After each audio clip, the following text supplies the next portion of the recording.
As the country's next prime minister was being felicitated during victory laps in several cities, India began pondering Gujarat's longtime chief minister. Narendra Modi's BJP defeated the Liberal and Secular Congress Party, which was not able to keep India economically apace of neighbor China.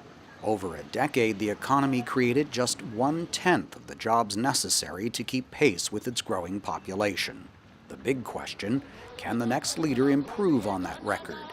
Mr. Modi is known for pro-business policies and has pledged support for two long, elusive goals: a corruption-free government and universal secondary education.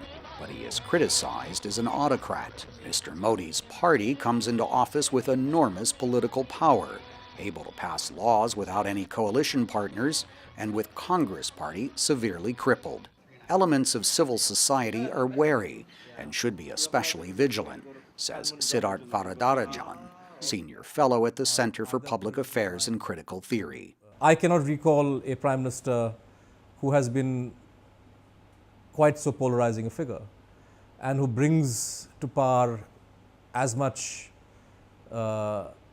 divisive baggage as Mr. Modi brings. Critics contend that during Mr. Modi's dozen years as chief minister in Gujarat, his state waged a systematic campaign against justice for Muslims and other minorities.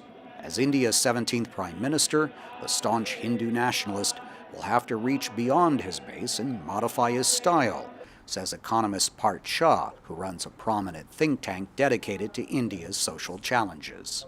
I do think that Mr. Modi is smart enough to know that you can run a small state in a particular fashion. You cannot run a 1.2 billion people large country with so many diverse interests and so many different strong personalities at the state level in the way that you could run a single state. Mr. Modi, coming from humble caste and class, in his youth worked in tea stalls, much like this one. Now his supporters among the masses who gave him a landslide victory are hoping he is able to deliver on his promise to serve them their tall order for upward mobility.